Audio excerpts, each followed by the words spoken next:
It's the Coach Zoe you know, and when you work in a field like mine, or you're a runner, you tend to get a lot of people who say something like, Coach Zoe, I'd love to work out, but I have these bad knees. You have bad knees? See, my dad's a military guy, and he had shrapnel from a grenade in both of his knees. And that takes a reconstructive surgical approach. Those are bad knees. Now, you might have the bad knees like I had at one point. See, I used to play contact sport. I lifted my heaviest weights, and I had about 20 to 30 pounds more on my frame.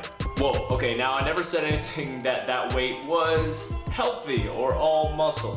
While I seemed to be an all-around athlete, my joints felt horrible.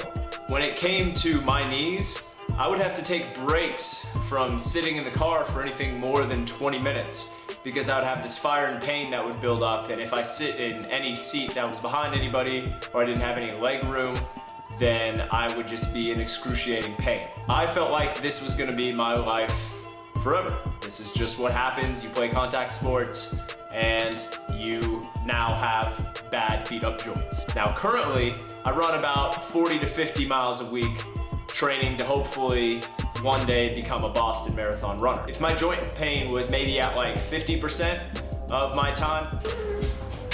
What? Are you sad about my joint pain too?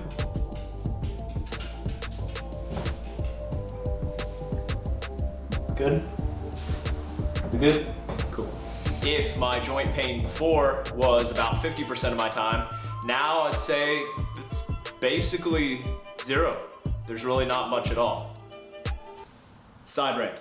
Running and weightlifting aren't bad for your knees. Your poor form and improper progressions is what's to blame. Anyhow, here's 3 areas that I discovered to get rid of my knee-specific joint pain. Step 1 is the triple joint thought. So basically you have your ankles, knees, and hips. All 3 usually take on load during exercise, but this depends on flexibility and strength. See, when the ankles get tight and they fatigue quickly, they unfortunately have to pass on the movement to other joints. Now, if you don't train your glutes enough, they'll lose flexibility and then they might have to give up on you as well, which means that the only stable joint that you'll have is your knees, and these alone can only bear, well, so much weight. So what do you do now? Well, nothing. You're doomed. Pack up those things, get that walker ready, and don't worry, I saved you a room at the retirement home. It's all set for you. Or, your other option can be focusing more on single leg training. See, when we do this, we're going to focus on some exercises like some powerful step-ups for our glutes, or we can focus on step-downs that help guide the knee on the right direction under control. From there, we can get our single leg glute bridges, and we can also get some glute kickbacks. Now, when you do these, yes, you may look like an 80s workout video, but it's for your benefit, so just bear with me. After that is single leg deadlifts, which is for the hamstrings, and then we also work on split squats. All of these will help work on the strength and stability around your ankle, but also around your hips and knees. And step 3, the final step, is reducing inflammatory foods, or those foods that cause a bunch of pain and swelling in our joints. So that means, unfortunately, giving up some of the excess sugar that we have, giving up some of the foods that might be the excess carbs that taste oh so good.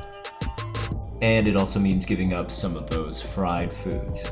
Now, it is a pain at first, but your body will thank you for it once you use more anti-inflammatory meals, such as things of dark greens, but you can also use things of healthy fats that you can get from avocados, but if you're a meat eater, you can also get it from good healthy fish like salmon.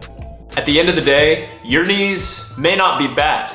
It might just be rearranging your habits so that you can support your knees instead of just giving up on them. Now, if you want a workout that can help support the hips and the ankles, I have a new released workout, which is a guided routine. It's nice and quick. You can do as many rounds as you want. I'll make sure to link that below. And I'll be releasing workout guided routines every week or so, just depending on how many ideas that I get in for them. Now, if you feel that you need more customization to improve your overall training, make sure to check out fasmovementtraining.com to find options for one-on-one or customized programs that can help keep you accountable to be able to obtain your goals. Provide your knees with the proper support, and I can't wait to see how you continue to explore movement.